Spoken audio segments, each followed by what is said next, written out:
Welcome back to Story Voyage, where we dive into the most shocking, gripping, and unforgettable tales from real life. Today's story is one of betrayal, hidden secrets, and a husband's relentless pursuit of the truth. It's called She Claimed to Be Helping Her Sick Friend, but I Followed Her. Buckle up, because this one will keep you on the edge of your seat until the very last moment. I never wanted to be the suspicious type. After 8 years of marriage, I thought we had built something unshakable.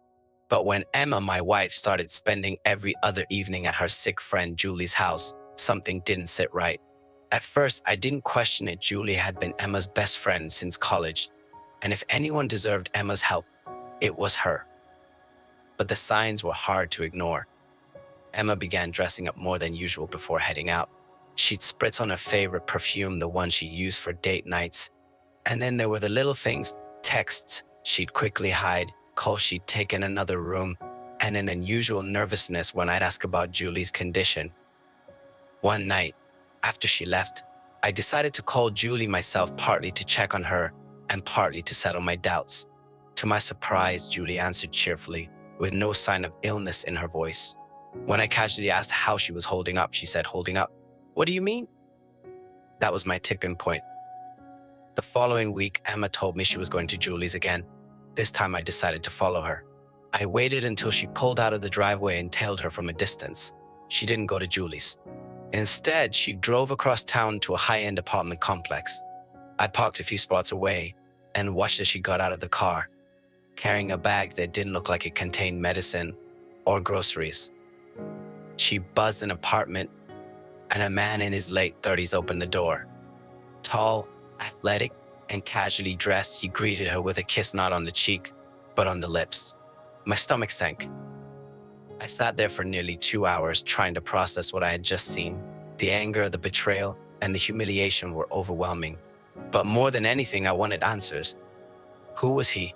How long had this been going on? And why? When Emma came home that night, I played it cool. I didn't confront her. Instead, I spent the next few gathering evidence. I checked her phone when she wasn't looking, found messages under a fake name, and even went so far as to hire a private investigator. The PI worked quickly, and within days, I had everything I needed. The man was her co-worker, someone she had met during a project a year ago. Their affair had started shortly after. But here's the twist: I didn't explode with rage or demand answers right away.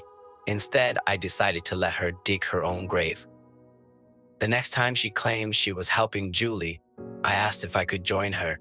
She panicked but quickly recovered, saying Julie wouldn't feel comfortable with visitors right now. That was all the confirmation I needed. So I made my move. I arranged a surprise dinner party for Emma, Julie, and a few close friends. The theme: honesty and appreciation.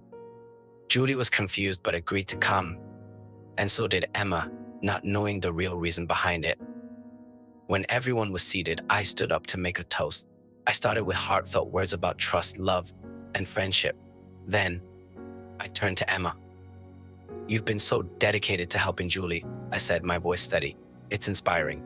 In fact, I invited Julie here tonight to thank her for being such an amazing friend to you." Emma's face went pale as Julie looked at her, puzzled.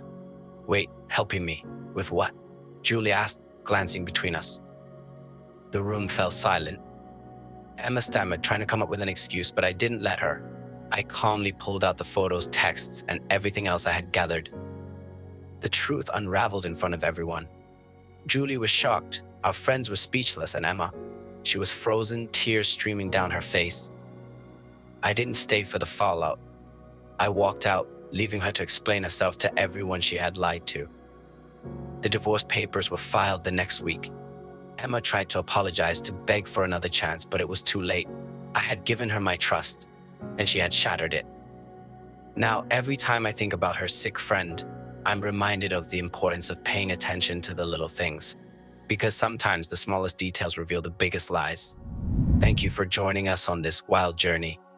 If this story resonated with you or made you think, don't forget to like, comment, and subscribe for more incredible tales from the depths of human experience.